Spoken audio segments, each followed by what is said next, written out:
د ستاسو دومره ګیلمن یمه چې حد نه لري.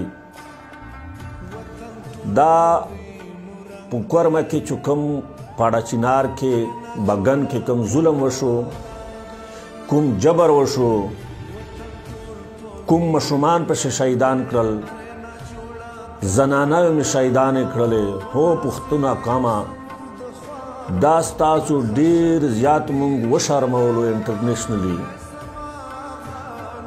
د جهالت انتها مې وکړله او دا اول ځل نه دی، دا آخري ظلم نه دی. ستاسو په خمیر کې دا جنگ شامل دی. زه تاسو ته صفا سپینې خبرې کوم که خفه کېږئ سل ځله خفه شئ. دا ډېر هارډ حقیقت دی. تاسو په دې باندې ریسرچ وکئ، سروې وکئ چې په دې خاوره کې څونه جنګونه شوي دي، په دې کې پښتون ملوث دی. کشمیر په تم زموږ مشران جنګونو پسې تللي دي په شوق باندې. بیا مونږ ګیله کوو چې خلک مونږ استعمالوي. نو ته ولې استعمالېږې؟ ولې ستاسو سوچ نشته، دماغ خدای پاک تا ته نه دي درکړي؟ ته خو شوق لرې، نو کوم سړی چې د څه شوق لري خو هغه خدای ورته میلاوي که نه.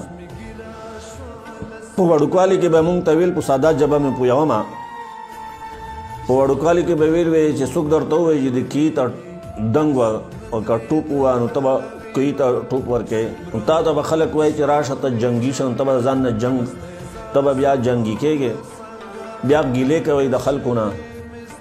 دا چې د امریکې او د روس جنګ وکړه په افغانستان کې، نو دا خو دوی ټولو دنیا مسلمانانو ته اپیل کړی و، خو نور خو څوک هم رانغلل.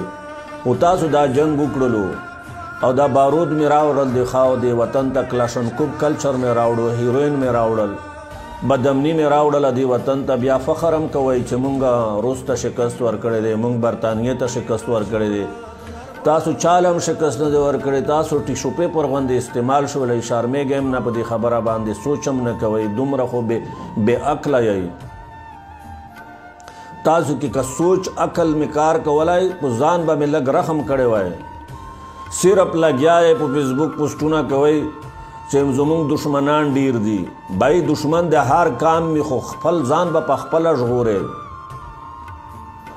د دې نه پس چې کله خانه جنګي شروع شوله په افغانستان کې او مختلفې ډلې جوړې شولې، ګروپونه، دا ټول پښتانه وو پکې که نه، چې دا د حکمتیار ډله ده، دا د دوستم ډله ده، دا د جلال الدین حقانی ډله ده، دا د پلانی ډله ده، دا د ډینګي ګروپ دی. په دې کې دا ځوانان، دا دې نه مخکې چې د بدماشان جوړ شوي وو په دې خاوره کې. حکیم خان بدماش دی، جرمن بدماش دی، شمشو بدماش دی. په دې وزیرستان کې د مسعودو په علاقو کې، په لکی ماروت کې، په صوابۍ کې، دا ټول پښتانه نه وو ولې څه چې یو بل مې وجلو. دا چې کوم ایدک براخیلو جګړه وشوله، دلته خو مذهب نه و، دلته کې بیا د ځمکې او د غر نوم ورکړلو.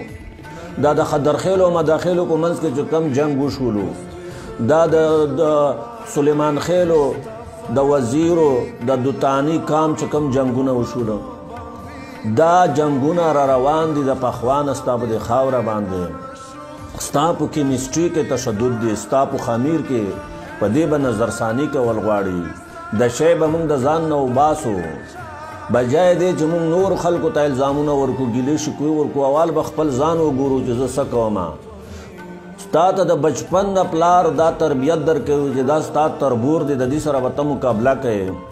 انګریز سر هم خپل بچي ته دا نه وایي چې ته به د دې سره مقابله کوې، دا ستا دشمن دی. هغه مینه ورورولي خپل بچي ته ښایي، تعلیم او ساینس ټکنالوژي ورزده کوي. ته کور ته تماچې راوړې، کلاشنکوپ راوړې، جلسي ده درکې، خصه دې درکې. د دنیا یو کام هم داسې نه کوي کم کارونه چې ته کوې. زه به مثال درکړم، ته په پنجاب کې یو پنجابي ته 1 کروڑ روپۍ ورکړه، ورته چې دا تربور راته مړ کړه. په 1 کروڑ روپۍ هم تاله تربور نه مړ کوي د تره زوی. او دلته کې به زه تاسو ته مثالونه درکړم. په دې پېښور ورمړ کې په دې وزیرستان کې چې اجرتي قاتلان په 80,000 روپۍ یو بل مړ کوي. یو سړي خبره راته کوله په دې ورمړو کې، وی چې یو سړی را سره ناست و اجرا کې، اجراتي قاتل وی راته وی د پلانې سړی چې دغه ما په 80,000 روپۍ مړ کړی وی. هغه چې کم کس مړ شوی و د هغې تره زوی مونږ سره ناست و، د پېژندلو نه وی. ما ورته ویل دا څه غول خورې، دا خو د ده د تره زوی دی، وی هیڅ خبره نه ده، دوی سره به 100,000 روپۍ ډسکاونټ وکړه، ماله دې 40,000 روپۍ راکو او هغه کس به زه ورته مړ کړم. دا خو ستا حال دی د تشدد، دا ستا سوچ دی. په دې کورم کې سنټرل کورم ورته وایي، انګورینه مخکې یو د غره علاقه ده، هلته په یو ونه باندې یو د سړی ونه وه، په دا ونه باندې جنگ شروع شو د یو بل سره. د ونې به ټوټل 15,000 روپۍ قیمت وي. یو طرف ته هم په هغې کې 22 پسونه حلال کړل، بل طرف ته هم 22 ګډان حلال شول، جرګې پکې وشولې، ډزې پکې وشولې، فایرنګونه، یو سړی پکې مړ شولو او یو پکې زخمی شولو. هلته زه تللی وم، ما ورته وی چې د دې حل خو ما سره شته. وی څه حل یې دی؟ مې زه 2 مزدوران به راولم، یو تبرګې به ورکړم، دا ونه به کټ کو او ستاسو د جومات مشترکه جومات دی، په دې کې انګېټۍ ده، بخارۍ مونږ ورته دې کې به د لرګي وسوځي، د خلک به پرې ګرم شي، اوبه به پرې ګرمې کوي. وینا ته نه پوهېږې، مې تاسو ډېر ښه پوهېږئ چې دا کم تاسو راخستې ده. دلته د جاسوسۍ په نوم باندې په دې وزیرستان کې په قبایلي خاوره کې 1100 صرف مشران شهیدان کړل شول. دا چا مړه کړل؟ دا ټول پښتانه وو. دا څونه ټارګېټ کیلینګ چې اوس روان دی په دې میرلي کې، په دې میرانشاه کې، په دې نورو ځایونو کې، په باجوړ کې، د ټارګېټ کیلینګ شاته تاسو وګورئ چې دا څوک دي. دا انګریز نه دی، کریسچن نه دی، دا جیوز نه دی، دا بود مت مذهب والا نه دی، دا هندو نه دی. په والله بالله تاسو ریسرچ وکړئ، زه تاسو له چیلنج درکوم. دا پښتون وي چې یو پښتون وجني، صرف نقاب ورته واچوي.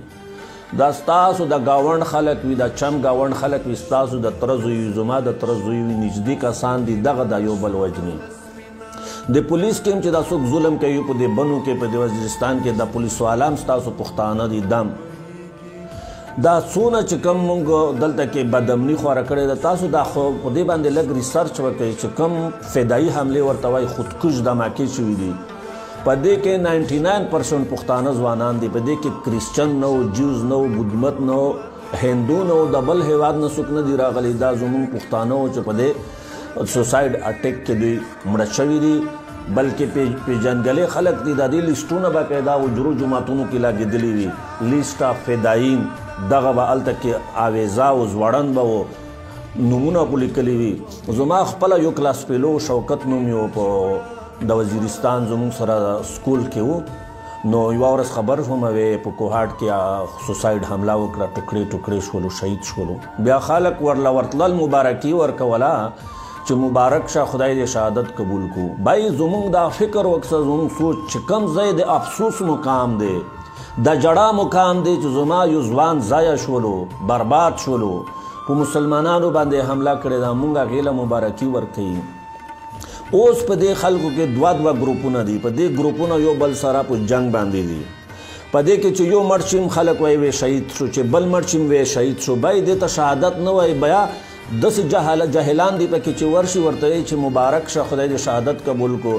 ته ما ته ووایه دا څنګه شهادت دی؟ دا خو فتنه دی، دا فساد فی الارض دی. او دا فساد و فتنه چې دی، دا خون خرابه چې دی، دا په عام مرګ نم سخت شی ورته ویلي شوي دي.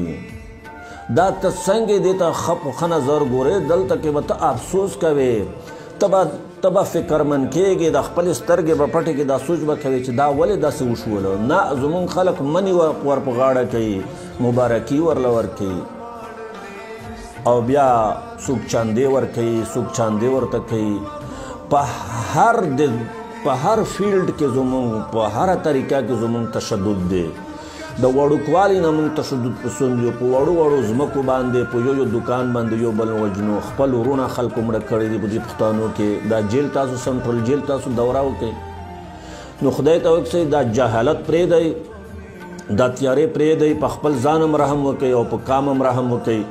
او نور ما مونږ شرموئ، ما ځانونه شرموئ. کم از کم په دې را روان نسل، په دې ماشومانو باندې، په دې زنانه خو رحم وکړئ. دا خو مه وجنئ. ستاسو یو جهان مننه.